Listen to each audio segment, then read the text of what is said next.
عزیز طلبہ السلام علیکم ورحمۃ اللہ وبرکاتہ۔ مرحبا بعودتکم الى درس الحدیث من جدید، فحیاکم اللہ واکرمکم اللہ وزادکم اللہ شرفا وعزا۔ داعین اللہ جل شأنہ ان یبارک لنا فی هذه الدروس وان یسهل علینا هذه العلوم۔ رب زدنی علما، رب اشرح لی صدری ویسر لی امری واحلل عقدۃ من لسانی یفقہوا قولی۔ رب یسر ولا تعسر واتمم بالخیر، رب سہل ویسر ولا تعسر علینا یا میسر کل عسیر۔ عزیز طلبہ، اللہ کے فضل و کرم اور اس کی توفیق سے مشکوٰۃ المصابیح کے سلسلہ دروس کا ایپیسوڈ نمبر 3 یعنی تیسرا سبق آپ کے سامنے حاضر ہے۔ اور جیسا کہ گزشتہ اسباق کے حوالے سے یہ ذکر ہوا تھا کہ چند ایک جو ضروری اصطلاحات فن حدیث یا علم حدیث سے متعلقہ ہیں، ضروری، جنہیں سننا سمجھنا از بس کے ضروری ہے،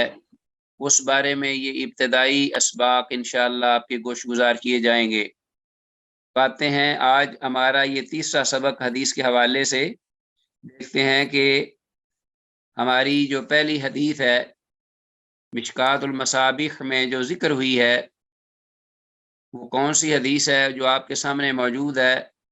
سیدنا عمر رضی اللہ تعالیٰ عنہ سے یہ حدیث بڑی معروف مشہور ہے، اور اکثر محدثین جو کہ اپنی کتب احادیث شروع میں اس حدیث کا تذکرہ کرتے نظر آتے ہیں، تو صاحب مشکوٰۃ المصابیح انہوں نے بھی اس حدیث کو ذکر کیا ہے۔ تو آئیے اب اللہ کے فضل اور کرم سے اور اس کی توفیق سے حدیث کے میدان میں، کیونکہ ہمارا فوکس ترجمے پر ہوگا، اس لیے شروع کی ایک یا دو حدیثیں چھوڑ کر بقیہ احادیث ہم جلدی سے پڑھیں گے۔ یہ حدیث بڑی معروف ہے اور آپ میں سے جو اکثر ہیں انہیں اس حدیث کا ترجمہ بھی معلوم ہوگا اور زبانی یاد بھی ہوگی، اس لیے میں اس کو جلدی سے ذرا پڑھے دیتا ہوں، اور یہ انشاءاللہ آپ کو سلائیڈز LMS پر انشاءاللہ اپلوڈ کر کے دے دی جائیں گی۔ عن عمر بن الخطاب رضی اللہ تعالی عنہ قال، سیدنا عمر بن خطاب رضی اللہ تعالیٰ عنہ سے یہ روایت ہے، کہتے ہیں سمعت رسول اللہ صلی اللہ علیہ وسلم، میں نے سنا اللہ کے رسول صلی اللہ علیہ وسلم کو یقول فرما رہے تھے، انما الاعمال بالنیات، کہ بے شک اعمال کا دار و مدار نیتوں پر ہے، وانما لکل امرئ ما نوی، اور بے شک ہر آدمی کے لیے وہی ہے جو اس نے نیت کی۔ من کانت ہجرتہ الی اللہ ورسولہ، تو وہ شخص، من اس میں مرد عورتیں واحد تثنیہ جمع سب آ جاتے ہیں، من کانت وہ شخص کہ جس کی ہجرتہ ہجرت ہو الی اللہ اللہ کی طرف، ورسولہ اور اس کے رسول کی طرف، ہجرتہ الی اللہ ورسولہ، حقیقت میں اس کی ہجرت ہی اللہ اور اس کے رسول کی جانب ہوگی، یعنی جو اخلاص سے نیت کی سچائی سے ہجرت کرے گا۔ ومن کانت ہجرتہ لدنیا، اور وہ شخص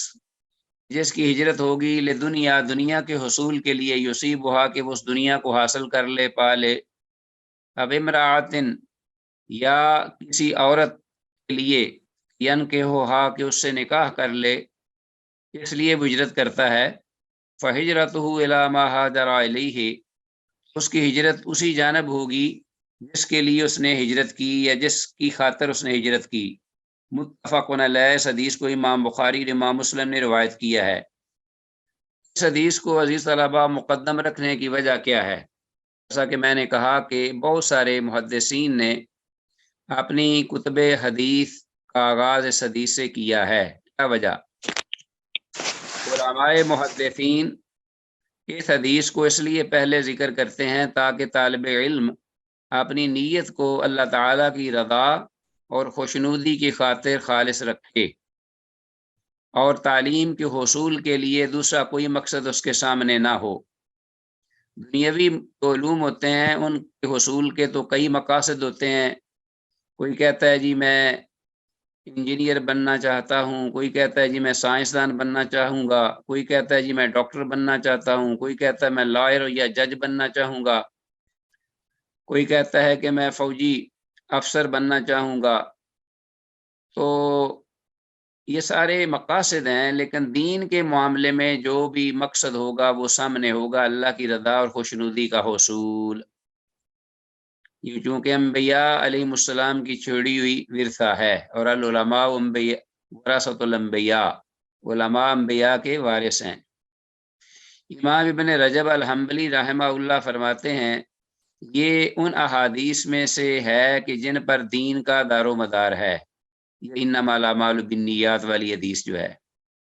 امام شافعی رحمہ اللہ سے یہ روایت کی جاتی ہے کہ انہوں نے فرمایا یہ حدیث علم کا ایک تہائی حصہ ہے، یعنی 1/3، پورے دین کا ایک تہائی، اور اس میں فقہ کے 70 ابواب داخل ہیں۔ یہ امام شافعی کا قول ہے۔ امام احمد بن حنبل رحمہ اللہ سے یہ روایت ہے اس حدیث کے بارے میں، انہوں نے فرمایا اسلام کی بنیاد 3 احادیث پر ہے۔ ایک حدیث عمر، یہ جو ہم نے پڑھی ہے، رضی اللہ تعالیٰ عنہ، اعمال کا دار و مدار نیتوں پر ہے، اور دوسری حدیث عائشہ رضی اللہ تعالیٰ عنہ ہے، جس نے ہمارے اس دین میں کوئی ایسی بات ایجاد کی جو اس دین میں سے نہیں تو وہ مردود ہے۔ ٹھیک ہے جی، من احدث فی امرنا ھذا ما لیس منہ فہو رد، یہ حدیث عائشہ رضی اللہ تعالیٰ عنہ سے، یہ دوسری حدیث ہے۔ اور حدیث نعمان بن بشیر رضی اللہ عنہما اور حضرت سیدنا نعمان بن بشیر رضی اللہ تعالیٰ عنہما، دونوں باپ بیٹا صحابی ہیں، ان کی بڑی معروف حدیث ہے ان الحلال بین والحرام بین، اور آگے پوری حدیث، حلال بھی واضح ہے اور حرام بھی واضح ہے۔ امام احمد بن حنبل رحمہ اللہ کہتے ہیں کہ تینوں حدیثوں پر پورے دین کا مدار ہے، اور ان میں سے پہلی اعمال کا انما الاعمال بالنیات ہے۔ حدیث کا شان ورود اور لفظی تحقیق، جیسا کہ آیات کی شان نزول ہوتی ہے، یہ آیت جو ہے قرآن حکیم کی اس موقع پر نازل ہوئی اور یہ واقعہ ہوا، یہ حادثہ ہوا تو اس پر یہ آیت اتری۔ اسی طرح احادیث کا شان ورود بھی، سب کا تو نہیں لیکن بعض احادیث کا شان ورود اہل علم نے ذکر کیا ہے، اور اس حدیث کا شان ورود بھی ہے۔ تو اگر علماء محدثین حدیثوں کا شان ورود نقل کرتے، یعنی اس بارے میں محنت کرتے، اور بعض محدثین نے یہ کام کیا بھی ہے کسی حد تک، انہوں نے حدیثوں کو اکٹھا کیا ہے جن کی شان ورود بھی ہیں، تو فائدہ جلیلہ حاصل ہوتا ہے، یعنی بڑا فائدہ حاصل ہوتا ہے علمی، تاکہ لوگ موقع کے لحاظ سے مسائل استنباط کرتے، لوگ جو ہیں وہ حدیث کا شان ورود دیکھ کر اس سے اور زیادہ ایزی ہو جاتا ہے مسئلے کو اخذ کرنا۔ مگر یہ کام تھوڑا سا ابو حفص اکبری نے کیا ہے، ابن دقیق العید کہتے ہیں۔ بہرحال اس حدیث کا شان ورود جو کہ ہم نے حدیث عمر بن خطاب رضی اللہ عنہ پڑھی ہے، انما الاعمال بالنیات، اس کا شان ورود کیا ہے؟ مہاجر لام قیس، یہ ذہن میں رکھیے گا، in your mind، مہاجر لام قیس، ام قیس کا مہاجر، ام قیس کے لیے ہجرت کرنے والا۔ اس کا واقعہ ہے، یہ شخص ایک عورت پر ریفتہ ہو گیا تھا، یعنی عاشق ہو گیا، ناجائز محبت پیدا ہو گئی، جو ہجرت کے دوران مدینہ منورہ چلی گئی تھی۔ ہاں جی، پہلے یہ مکہ میں تھے دونوں اور اس طرح کی زندگی گزارتے، وہ مسلمان ہو گئی اور ہجرت کر کے مدینہ آ گئی۔ یہ شخص اس کے بغیر مکہ میں نہ رہ سکا، اور وہ عورت اس کے ساتھ اس شرط پر نکاح کرنے کو تیار ہو گئی، وہ مکہ مکرمہ چھوڑ کر مدینہ منورہ چلا آئے۔ چنانچہ اس نے اسی غرض سے ہجرت کی۔ اس حدیث میں یہی واقعہ موجود ہے یا مذکور ہے، جیسا کہ امام طبرانی رحمہ اللہ نے ایک صحیح روایت حضرت عبداللہ بن مسعود رضی اللہ تعالیٰ عنہ سے ذکر کی ہے۔ ہم اس شخص مذکور کو مہاجر لام قیس کہا کرتے تھے، یعنی یہ جو شخص آیا تھا ام قیس کے پیچھے، مکہ چھوڑ کر مدینہ، اس کا نام ہی مہاجر ام قیس پڑ گیا، ام قیس کے لیے ہجرت کرنے والا۔ اب لفظی تحقیق تھوڑی سی سن لیجئے، یہ چیزیں آپ کو صرف میں آپ کے فائدے کے لیے میں دے رہا ہوں آپ کو،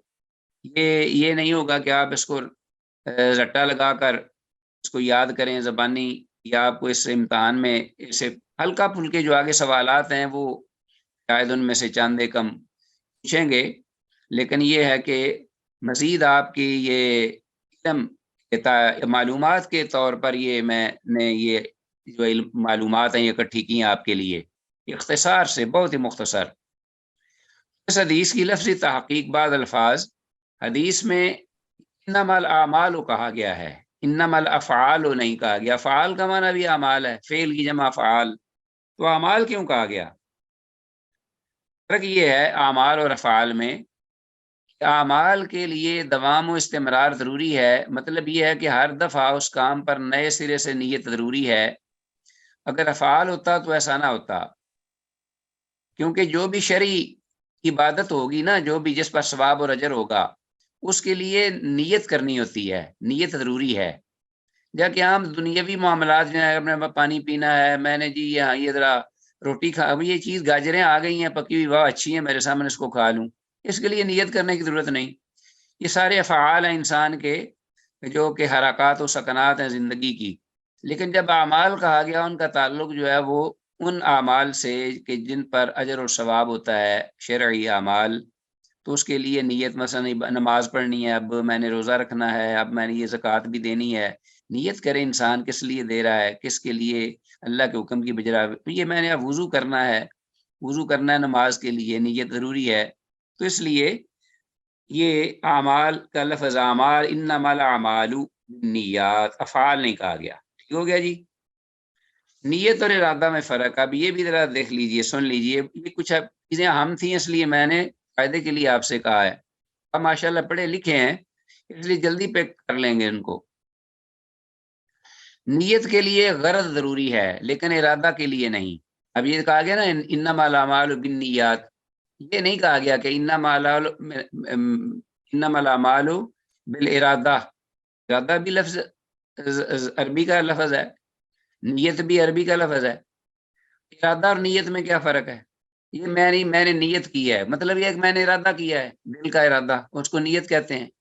لیکن یہاں انما الاعمال بالنیات کہا، بالارادہ نہیں کہا، اس لیے کہ نیت کے لیے غرض ضروری ہے لیکن ارادہ کے لیے نہیں، اسی لیے اراد اللہ تو آیا ہے لیکن نولا نہیں آیا۔ آپ دیکھ لیجیے ذرا، کبھی آپ نے کتاب و سنت میں کسی جگہ یہ لفظ سنا ہو یا پڑھا ہو نولا، کہ اللہ نے نیت کی؟ یہ تو آیا ہے اللہ کا ارادہ ہے، ماذا اراد اللہ بہذا مسئلہ، اللہ نے اس سے کیا چاہا، کیا ارادہ کیا، اللہ کا ارادہ پڑھیں گے انشاءاللہ توحید میں، اللہ کے ارادے سے کیا مراد ہے، ارادہ بہی و ارادہ بک، لیکن یہ دیکھیے لیکن نواللہ نہیں آیا، اس لیے کہ یہ نیت مخلوق کے لیے ہے جو مکلف ہے، انسان عبادت کا جو مکلف ہے، نیت جب ہوتی ہے اس سے ایک غرض وابستہ ہے، یہ کیا غرض ہے، کہ میں یہ نماز پڑھوں گا کس لیے، اجر ملے گا، یہ روزہ میں نے رکھا ہوا ہے، please please keep quiet, switch off, یہ اسپیکر ذرا پیچھے سے آف کر دیجئے پلیز۔ نواللہ نہیں آیا کہ اللہ نے نیت کی، اس لیے کہ نیت کے لیے ارادہ وہ ہوتا ہے کہ جس میں کوئی غرض وابستہ ہو، کوئی فائدہ، میں یہ نماز پڑھ رہا ہوں، میں یہ روزے رکھ رہا ہوں، تو میں نے یہ نیت کی ہے، اس کا کوئی ارادہ، کوئی منی، اس نیت کے پیچھے ورے کوئی فائدہ ہے۔ اللہ جو ہے ان چیزوں سے اغراض ہیں ان سے اللہ رب العالمین پاک ہے، اس لیے اللہ نیت نہیں کرتے، اللہ کا ارادہ ہوتا ہے، لیکن نواللہ نہیں آیا، ورنہ فعال باری تعالیٰ معلل بالاغراض ہو جاتے۔ اگر یہ معاملہ ہوتا تو اللہ تعالیٰ بھی جو اپنے کائنات میں جو بھی عمل کر رہا ہے، یومیہ، روزانہ، اللہ یومن وفی شأن، ہر دن ایک نیا اللہ کا حکم لے کے آتا ہے، تو اللہ کا بھی جو عمل ہوتا ہے اس کے پیچھے بھی کوئی غرض ہوتی، اس لیے اللہ پھر یہ اللہ بھی کہہ دیتے نواللہ، اللہ نے نیت کی اس عمل سے۔ اللہ جو ہے مکلف نہیں ہے، اس لیے معلل بالاغراض اللہ فعال باری تعالیٰ نہیں ہے، حالانکہ ایسا نہیں ہے، کیونکہ غرض کہتے ہیں جو مکمل فاعل کو فائدہ پہنچے، کہ اللہ جل جلالہ خود کامل اور مکمل ذات ہے، اسی کو کسی کی حاجت ضرورت نہیں، بلکہ ہم ہر معاملے میں اللہ کے محتاج ہیں، اللہ کسی کا محتاج نہیں، اس لیے اللہ کے افعال جو ہیں وہ معلل بالاغراض نہیں ہیں۔ انسان جو ہے ہر وقت ہمہ وقت محتاج ہے، ضرورت مند ہے، ہر وقت، چھوٹا بڑے کا محتاج ہے، بڑا کسی اور کا ہے، ہم سب اللہ کے محتاج ہیں، اور نہ ہی اس کو کسی فائدے کی ضرورت ہے۔ لہذا باری تعالیٰ کے افعال قطعی طور پر اغراض سے پاک اور مبرہ ہوتے ہیں،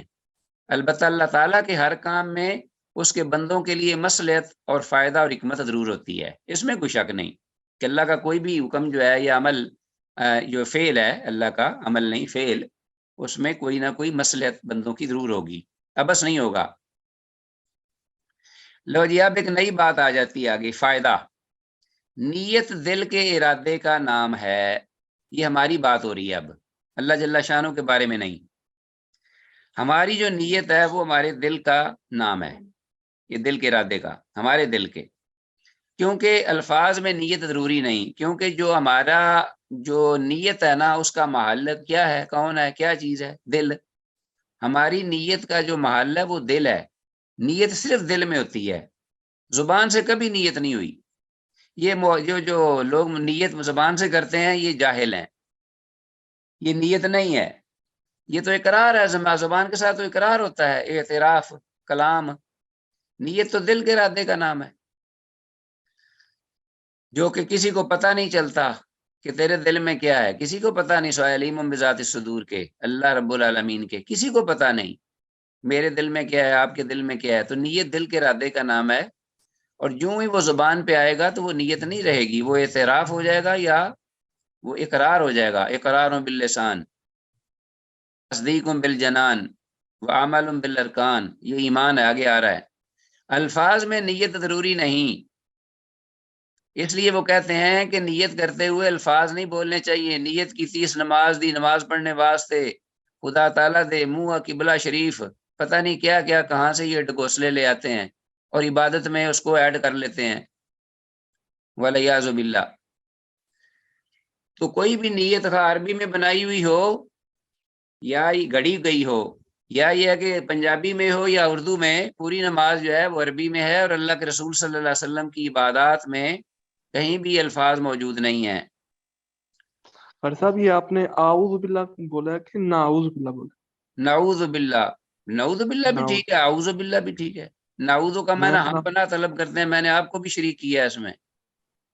ٹھیک ہے، صحیح ہے۔ ٹھیک ہے، ہاں جی۔ الفاظ میں نیت ضروری ہے، ضروری نہیں، معلوم ہوا کہ کیونکہ نیت دل کے ارادے کا نام ہے، زبان کا تو نام ہی نہیں، زبان پہ تو اقرار ہوتا ہے۔ چنانچہ امام ابن تیمیہ اور امام ابن حمام رحمہ اللہ تعالی نے الفاظ میں نیت کے شرط نہ ہونے پر امت کا اجماع نقل کیا ہے، کہ یہ اجماع ہے اس پر امت کا کہ الفاظ میں نیت کرنا یہ شرط نہیں، اور وہ یہ کہتے ہیں کہ سب سلف اور خلف رحمہ اللہ اعمال میں فعل قلب پر ہی اکتفا کرتے رہے ہیں، یعنی جب بھی کوئی عمل کیا ہے تو اس کی نیت دل میں ہی کی جاتی رہی ہے، الفاظ کے ساتھ نہیں۔ صرف ایک امام نووی رحمہ اللہ ہیں جو شافعی المسلک ہیں، انہوں نے اپنی کتاب الاذکار، بڑی معروف ہے، میں نے اس کا ترجمہ بھی کیا پوری کتاب کا، 2 جلدوں میں ہے، چھپ بھی گئی ہے ماشاءاللہ۔ کتاب الاذکار میں الفاظ میں نیت کو مستحب کہا ہے، صرف امام نووی ہیں، اور ان کا اپنا خیال ہے، اپنا ذہن ہے ان کا، ان کی اپنی رائے ہے، جیسے باقی سب کو اتفاق نہیں۔ صحیح یہ ہے کہ نیت کا مقام دل ہے اور زبان سے درست نہیں، بلکہ اس کو ہم اگر بدعت کہہ دیں تو زیادہ بہتر ہے، کیونکہ نہ کسی صحابی سے، نہ کسی رسول اللہ صلی اللہ علیہ وسلم کی کسی صحیح حدیث سے، کسی بھی صحابی سے یہ مذکور نہیں ہے۔ عبادات و معاملات وغیرہ میں حصول ثواب کے لیے نیت یعنی دل کی موافقت ضروری ہے، نیز مباح امور میں بھی اچھی نیت کرنے سے باعث اجر و ثواب بن جاتے ہیں، یہ آپ انشاءاللہ فقہ میں پڑھیں گے، احکام تکلیفیہ شرعیہ میں، اور اس میں مباح بھی ہوتے ہیں، اس میں بعض معاملات مستحب بھی ہوتے ہیں، اس میں سنت بھی ہوتے ہیں، اس میں واجب بھی ہوتے ہیں، فرض بھی ہوتے ہیں، ان سے کیا مراد ہے، تو یہ چیز وہاں آپ کے لیے واضح ہوگی۔ تو میں نے اشارتاً یہ بات کر دی ہے، عبادات و معاملات ان دونوں میں نیت، دل کی موافقت ضروری ہوتی ہے۔ مباح امور وہ ہوتے ہیں کہ جن کی جو ہے وہ نیت ضروری نہیں، لیکن اگر انسان نیت اچھی کر لے تو اس پر بھی اجر مل جائے گا۔ مثال کے طور پہ آدمی اپنا مکان بناتا ہے اور مکان میں کھڑکیاں ونڈوز رکھتا ہے، آپ کوئی کسی سے پوچھے کہ بھی آپ کیوں یہ رکھ رہے ہو، یہ کھڑکیاں وغیرہ کیوں رکھی ہیں مکان کے روم میں، کمرے میں، اگر وہ کہہ دے کہ جی میں نے اس لیے رکھی ہیں تاکہ اذان کی آواز جب ہو تو اس کی آواز میرے کانوں میں آئے اور میں اٹھ کر جلدی سے ٹائم پر مسجد میں جا کر باجماعت نماز ادا کر لوں، تو کھڑکیاں رکھنا مباح امر ہے۔ اگر آپ نہ بھی رکھیں شریعت میں کوئی پکڑ نہیں، اگر آپ رکھ بھی لیں شریعت میں کوئی ثواب نہیں، آپ اپنے فائدے کو، ظاہری فائدے کو دیکھ کر رکھے ہوئے ہیں۔ لیکن اگر آپ ذہن میں یہ نیت کر لیں کہ نہیں میں کھڑکیاں اس لیے رکھ رہا ہوں کہ مجھے اذان کی آواز بھی آئے گی تو میں اس میں نماز پڑھ لوں گا، تو اس کو وہ دوسرے فائدے تو حاصل ہو ہی جائیں گے روشنی کے اور ہوا کے، لیکن اس پر اس کو نیت میں ثواب بھی مل جائے گا۔ تو یہ ہے کہ مباح امور میں بھی اچھی نیت کرنے سے، دل کی نیت، تو اس پر اس کو ثواب ملے گا انشاءاللہ۔ آگے جی آ جاؤ ذرا اپنا عزیز طلبہ، ذرا میدان عمل میں اتر آئیے۔ اب آپ کی حدیث آ گئی نمبر 2، پہلی حدیث ہم نے پڑھ لی، حدیث جو کہ حضرت عمر بن خطاب رضی اللہ عنہ سے مروی تھی، وہ حدیث بھی انما الاعمال بالنیات، اس کے لیے جو ضروری چیزیں تھیں وہ چند ایک دو میں نے بتا دی اور ترجمہ بھی کر دیا۔ اب آگے آپ کا یہ ترجمہ میں کیا کروں گا، آپ سنا کریں گے، اور اس کو آپ ریوائز کتابوں سے کر سکتے ہیں، آپ اپنی کتاب کھول لیں یا آپ اپنا اس کو سن لیں اور بعد میں اس کو ریوائز کر لیں، یہ آپ کی مرضی ہے۔ بہرحال یہ حدیث بھی اسے حدیث جبریل کہتے ہیں اور بڑی مشہور حدیث ہے۔ میں کہتا ہوں کہ اس حدیث کو آپ سب زبانی یاد کر لیں، میں نے یہ زبانی یاد کر لی تھی جب میں نے پڑھی تھی پہلی مرتبہ، کیونکہ یہ دین اور اس کے لوازمات پر مشتمل ہے، اور یہ حدیث جبریل کے نام سے معروف ہے۔ اس کے سلسلے میں بھی چند باتیں میں ضروری آپ کو بتاؤں گا ترجمے کے ساتھ، اس کے بعد انشاءاللہ پھر ہماری احادیث صرف ترجمے پر آ جائیں گی، اور چند ضروری کوئی الفاظ کی اگر کوئی وضاحت ہوگی تو ہم کریں گے، ادروائز صرف ترجمے پر فوکس ہوگا۔ آج یہ حدیث ہم پڑھتے ہیں، بقیہ جو ٹائم رہ گیا اس میں جلد از جلد حدیث پڑھتے ہیں، ٹائم تھوڑا ہے جی۔ اس کا موضوع عنوان ہے اس حدیث کا، دین اور اس کے لوازمات، یا دین کے اصول کہہ لو۔ عن عمر بن الخطاب رضی اللہ تعالی عنہ، یہ بڑی ہی دلچسپ حدیث ہے اور اس کو آپ یاد کر لیں بس ترجمے کے ساتھ، میں جلدی جلدی کروں گا ترجمہ اس کا۔ سیدنا عمر بن خطاب رضی اللہ تعالیٰ عنہ سے یہ روایت ہے، قال، وہ کہتے ہیں، بینما، اس حال میں کہ نحن، ہم تھے، عند رسول اللہ، رسول اللہ صلی اللہ علیہ وسلم کے پاس بیٹھے ہوئے تھے، اس حال میں کہ ہم آپ کے پاس بیٹھے ہوئے تھے، ذات یومن، ایک دن، اذ طلع علینا رجل، کہ اچانک ہم پر وارد ہوا، اذ طلع یعنی طلوع ہوا، علینا ہم پر، رجل ایک آدمی، شدید و بیاد الثیاب، نہایت سفید کپڑوں والا، شدید و بیاد ثیاب، شدید و سواد الشعر، انتہائی سیاہ بالوں والا، ہاں جی، تھا بھی وہ اجنبی، سٹرینجر، لا یرا علیہ اثر السفر، نہیں دیکھے جا سکتے تھے اس پر سفر کے کوئی نشانات بھی، اتنا پاک، صاف اور جیسے شفاف، ٹرانسپیرنٹ، جیسے کہ چوزا انڈے سے نکلتا ہے، بہت ہی خوبصورت اور صاف ہوتا ہے، اسی طرح۔ ولا يعرفه منا احد، اور نہ ہم میں سے کوئی اس کو پہچانتا تھا، ولا يعرفه منا احد، اجنبی یعنی ہمارے لیے وہ ایک اجنبی تھا۔ حتی جلس الی النبی صلی اللہ علیہ وسلم، یہاں تک کہ وہ بیٹھ گیا اللہ کے نبی صلی اللہ علیہ وسلم کی طرف، فاسند رکبتیہ الی رکبتیہ، فاسند رکبتیہ تو اس نے بچھا دیے اپنے دونوں گھٹنے، الی رکبتیہ پیغمبر پاک صلی اللہ علیہ وسلم کے دونوں گھٹنوں کی جانب، جیسا کہ تشہد میں بیٹھتے ہیں نا گھٹنے سامنے رکھ کر، اس طرح وہ بیٹھ گیا۔ یہ ایک بڑا ادب کا کرینہ اور طریقہ تھا۔ ووضع کفیہ الی فخذیہ، اور اس نے رکھ دیے اپنی دونوں ہتھیلیاں الی فخذیہ اپنی دونوں رانوں پر، گویا کہ پوری تشہد کی شکل میں ادب سے احترام سے بیٹھ گیا۔ وقال، اور کہنے لگا، یا محمد، اے محمد، اخبرنی عن الاسلام، مجھے خبر دیجئے اسلام کے بارے میں کیا ہے۔ قال، آپ نے فرمایا، الاسلام، اسلام یہ ہے، ان تشہد اللہ الہ الا اللہ، کہ تو گواہی دے کہ اللہ کے سوا کوئی حق کے ساتھ معبود نہیں، نہ حق تو بہت ہیں لیکن حق کے ساتھ کوئی نہیں۔ اس کا معنی اصلی یہ کریں گے ترجمہ، لا الہ الا اللہ، کہ نہیں ہے کوئی حق کے سوا، حق کے ساتھ کوئی معبود برحق، وَأَنَّ محمد الرسول اللہ، اور محمد اللہ کے رسول ہیں، وَتُقِيمَ الصَّلَاةَ، اور یہ کہ تو نماز قائم کرے، وَتُؤْتِيَ الزَّكَاةَ، اور یہ کہ تو زکوٰۃ ادا کرے، وَتَصُومَ رمضان، اور یہ کہ تو رمضان کے روزے رکھے، وَتَحُجَّ الْبَيْتَ، اور یہ کہ تو بیت اللہ کا حج ادا کرے، ان استطاعت، اگر تو طاقت رکھتا ہو، الیہ سبیلا، اس کی طرف جانے کا۔ یہ اسلام پورا بتا دیا۔ قال،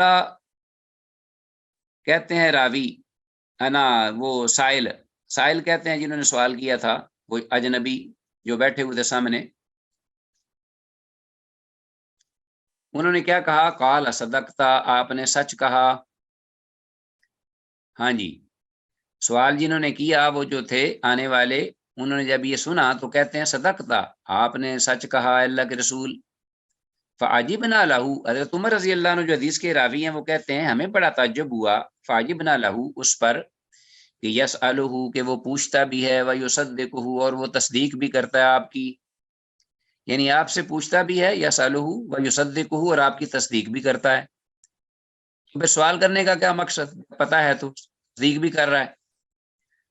قال، پھر کہنے لگا، فاخبرنی، تو آپ مجھے خبر دیجئے، عن الایمان، ایمان کے بارے میں، ایمان کیا ہے؟ قال، تو آپ صلی اللہ علیہ وسلم نے ارشاد فرمایا، ایمان کیا ہے؟ ایمان سن لیجئے، ان تؤمن باللہ، یہ کہ تو اللہ پر ایمان لائے، وملائکتہ، اور اس کے فرشتوں پر ایمان لائے، وکتبہ، اور اس کی کتابوں پر ایمان لائے، ورسلہ، اور اس کے رسولوں پر ایمان لائے، والیوم الآخر، اور آخرت کے دن پر ایمان لائے، وتؤمن بالقدر، اور یہ کہ تو ایمان رکھے قدر پر، تقدیر پر، خیر ہی، اس کی اچھی تقدیر پر، وشر ہی، اور اس کی بری تقدیر پر۔ یہ آپ کو اگر یاد ہو تو یہ ایمان کی صفتیں، آپ کی ایمان کی صفتیں یاد ہوں گی آپ کو۔ بچپن میں ہمیں سب سے پہلے نا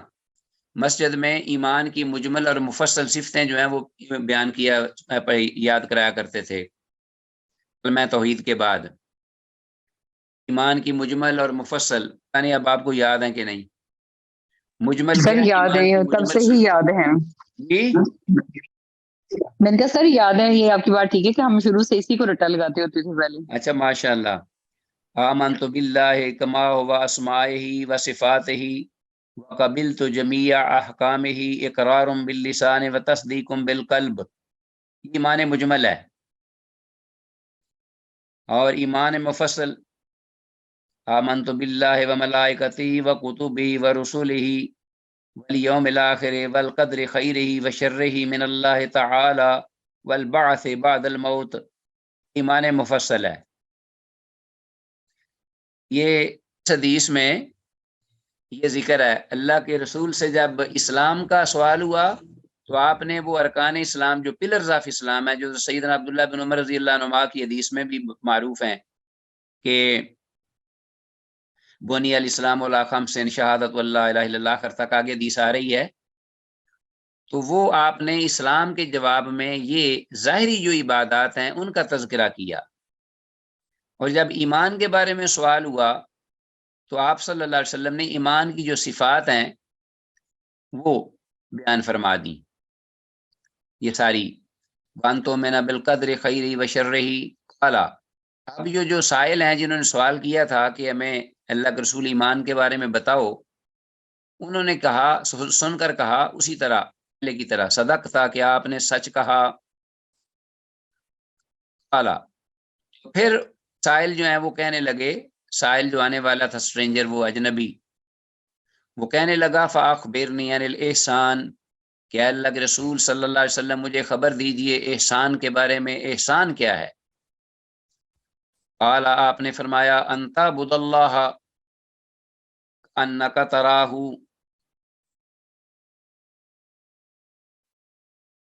ہاں جی، قال، آپ نے فرمایا ان تعبد اللہ، کہ یہ کہ تم عبادت کرو اللہ کی، یہ احسان ہے، کاننا کا گویا کہ تراہ ہو، کہ تو اس اللہ کو دیکھ رہا ہے، یعنی یہ کیفیت ہونی چاہیے عبادت میں، یعنی حسن مراد ہے کہ عبادت میں حسن ایسا ہو، اور اتنی گریہ زاری اور اتنے اس کے اندر خشوع خضوع کہ گویا اللہ تیرے سامنے ہے اور تو اللہ کو دیکھ رہا ہے، اور اللہ کی عبادت اس طرح کرے جیسے صحابہ اکرام رضوان اللہ علیہم اجمعین کرتے تھے، پرندے جو سروں پہ آگے بیٹھ جاتے اور کبھی تیر لگ جایا کرتے اور اس میں سے خون کے فوارے ابل پڑتے اور انہیں پتہ ہی نہ چلتا، اللہ کی بارگاہ میں حاضر ہیں، اب سلام پھیر تو انہیں تکلیف کا احساس ہوتا۔ اللہ اکبر، یہ ہے احسان۔ ہماری عبادتیں آج کل جو ہیں وہ جو بھی خیالات ہمیں عام نہیں نہ آتے، عام چلتے پھرتے، وہ نماز میں ہمیں خیالات آتے ہیں، ہماری عبادت کا یہ حال ہے۔ انتا عبد اللہ کانک تراہ ہو، یہ کہ تو عبادت کرے اللہ کی گویا کہ تو اللہ کو دیکھتا ہے، فَإِن لَمْ تَكُنْ تَرَاهُ، تو اگر تو اللہ کو نہیں دیکھتا تو فَإِنَّهُ يَرَاكَ، تو یہ کیفیت ضرور ہونی چاہیے کم از کم تو اللہ تجھے دیکھتا ہے۔ اگر یہ کیفیت نہیں، یہ مرتبہ مقام تجھے حاصل نہیں ہوا عبادت میں کہ اللہ تجھے دیکھ رہا ہے نا، تو اللہ کو دیکھ رہا ہے، تو پھر ایسی کیفیت کم از کم ضرور ہونی چاہیے تیرے ذہن میں یہ ہو کہ میں عبادت کر رہا ہوں اور اللہ کی نگاہ مجھ پر ہے، اللہ تو مجھے دیکھ رہا ہے۔ فَإِنَّهُ يَرَاكَ قَالَ، تو آپ یہ کہتے ہیں اپنا جو سائل تھے انہوں نے کہا فَأَخْبِرْنِي، جب انہوں نے کہا، یہ جواب دیا رسول اللہ صلی اللہ علیہ وسلم نے احسان کے بارے میں، تو قالا، کہتے ہیں سائل، وہ جو بیٹھے ہوئے تھے آگے دوزانوں ہو کر، کہتے ہیں فاخبرنی عن الساعۃ، اے اللہ کے نبی صلی اللہ علیہ وسلم مجھے قیامت کے بارے میں بتائیے، آپ بتائیے کا جواب۔ قالا، آپ صلی اللہ علیہ وسلم نے فرمایا مل مسئول عنہا، مل مسئول، نہیں ہے مسئول، عنہا، اس قیامت کے بارے میں، بے عالمہ، زیادہ جانتا، من السائل، سائل سے۔ سمجھ میں آگی بات؟ جب اس سائل نے سوال کیا کہ اے اللہ کے رسول آپ قیامت کے بارے میں بھی کچھ بتائیے،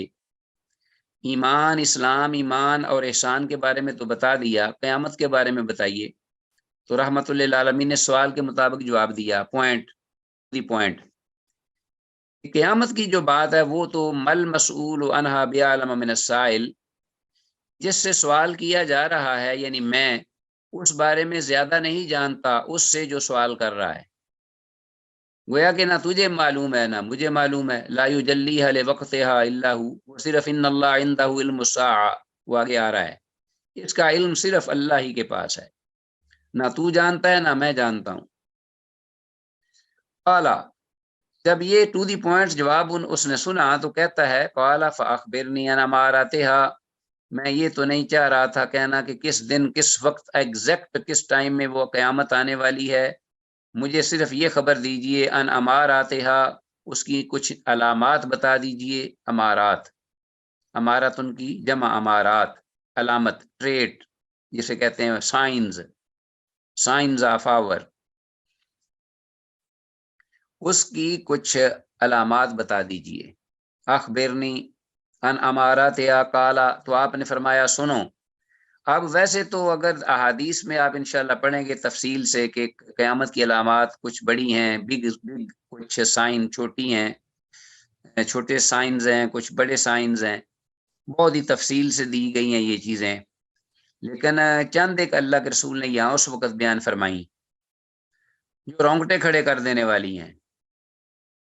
فرمایا قال آپ نے فرمایا ان تلد الامۃ ربتہا، ایک تو قیامت کی علامت یہ ہے کہ ان تلد الامۃ کہ لونڈی جنم دے گی ربتہا اپنی مالکہ کو،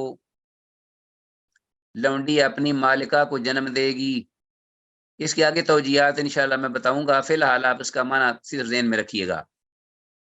کہ لونڈی جو ہے وہ اپنی مالکہ کو جنم دے گی، کیا مطلب کہ ماں جو ہے وہ لونڈی سمجھی جائے گی اور اولاد جو ہے وہ آقا کی طرح اس پر حکم چلائے گی، یہ سیدھا سادہ معنی اس کا ہے۔ آگے توجیہات اور بھی ہیں، وہ بھی میں بتاؤں گا آپ کو۔ یہ حال ہو جائے گا قیامت کے قریب اولاد کا اور والدین کے احترام کے بارے میں۔ وَأَن تَرَى الْحُفَاةَ الْعُرَاةَ، اور یہ کہ تو دیکھے گا ننگے جسم والوں کو، العراتا ہے نا، ننگے پاؤں والوں کو، الحفات حفیٌ حافی، ننگے پاؤں والوں کو تو دیکھے گا، العراتا ننگے جسموں والے، برہنہ جسم والوں کو، العالتا اور بڑے ہی جو مفلوق الحال ہوں گے، صاحب عیال کہ خاندان بہت زیادہ ہوگا لیکن انکم بہت تھوڑی ہوگی، غریب اللہ جسے صاحب عیال کہتے ہیں، صاحب عیال کو دیکھے گا، العراتا ننگے جسم پر کپڑا نہیں ہوگا سوائے لنگوٹی کے،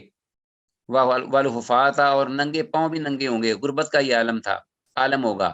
تو ایسے لوگوں کو تو دیکھے گا، رعاء الشاء جو کہ چروائے ہوں گے بکریوں کے، رائی کی جمع رعاء، الشاء شاۃن کی جمع شاء یا شیاء یعنی بکریوں کے چرواہے، یتطاولون فی البنیان جو کہ بلند و بالا عمارتیں بنانے میں ایک دوسرے سے بازی لے جائیں گے۔ جو بدو ہے نا اس وقت تو سن کر صحابہ حیران ہو گئے کہ یہ کیا اللہ کے رسول فرما رہے ہیں کہ یہ بدو لوگ صحرائی یہ بلڈنگیں بنائیں گے اتنی اونچی اونچی کہ ایک دوسرے سے آگے بڑھ جائیں گے، نکل جائیں گے۔ اللہ اکبر۔ تو آپ جب ذرا دیکھیے ذرا وہاں آج سے 50 سال پہلے جو بدوی حالت تھی یو اے ای کی، اور آپ بھی جو بدو ان کے انداز دیکھیے اور ان کی بلڈنگیں دیکھیے۔ دنیا میں سب سے بلند و بالا اس وقت بلڈنگ جو ہے وہ دبئی میں ہے، جسے خلیفہ ٹاور کہتے ہیں، برج خلیفہ، جو کہ اس کا اوپر والے جو حصے ہیں نا چاند ایک وہ بادلوں میں ہیں، میں نے تو خود دیکھے نا وہاں ہمارے موجودگی میں وہ بنا تھا، وہ بادلوں میں ہے، وہاں سے آکسیجن ہی نہیں ہے، نہ کوئی وہاں رہ سکتا ہے، لیکن وہ انہوں نے بنا دیے، اتنا بڑا ٹاور ہے۔ تو ایسے لوگ جو ہیں وہ بلند و بالا، اب سعودی عرب میں اس سے بھی بڑا سنا ہے، کویت میں اس سے بھی اونچا بن رہا ہے، وہ بلند و بالا عمارتیں بنانے میں ایک دوسرے سے بازی لے جائیں گے۔ اللہ اکبر۔ قال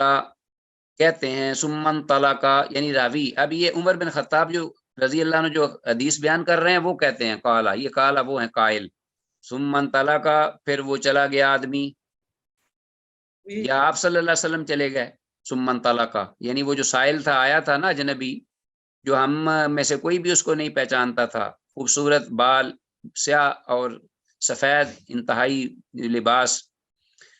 وہ پھر چلا گیا، فلبثت ملیا تو میں وہاں ٹھہرا رہا، حضرت عمر رضی اللہ عنہ کہتے ہیں میں کچھ عرصہ وہاں ٹھہرا رہا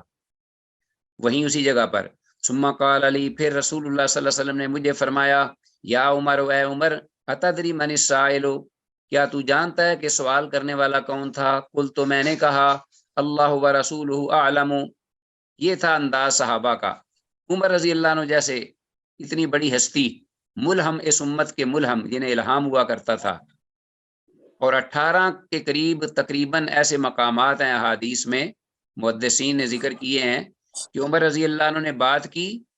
اور اس کی تصدیق میں قرآن اتر آیا، وہ انشاءاللہ آپ پڑھیں گے آگے۔ ایسی ہستی جو تھی فاروق اعظم رضی اللہ عنہ، وہ کہتے ہیں اللہ و رسول عالم، اللہ اور اس کا رسول ہی جانتا ہے زیادہ، ہمیں تو کوئی پتہ نہیں چلا یہ کون تھے سوال کرنے والے۔ قال آپ صلی اللہ علیہ وسلم نے فرمایا، فَإِنَّهُ جبرائیل، یہ بے شک یہ جبریل تھے، اتاکم جو آئے تمہارے پاس، یعلمکم دینکم تاکہ تمہیں تمہارے دین کو سکھلائیں، تمہیں دین کی تعلیم دیں۔ رواہ مسلم، اس امام مسلم نے روایت کیا ہے۔ تو مختلف الفاظ سے مختلف کتب حدیث میں یہ حدیث آئی ہے مختلف راویوں سے۔ آج کے درس کے حوالے سے سوالات، حدیث نیت کو دیگر احادیث پر مقدم رکھنے کی کیا وجہ ہے؟ حدیث نیت کا شان ورود ذکر کریں،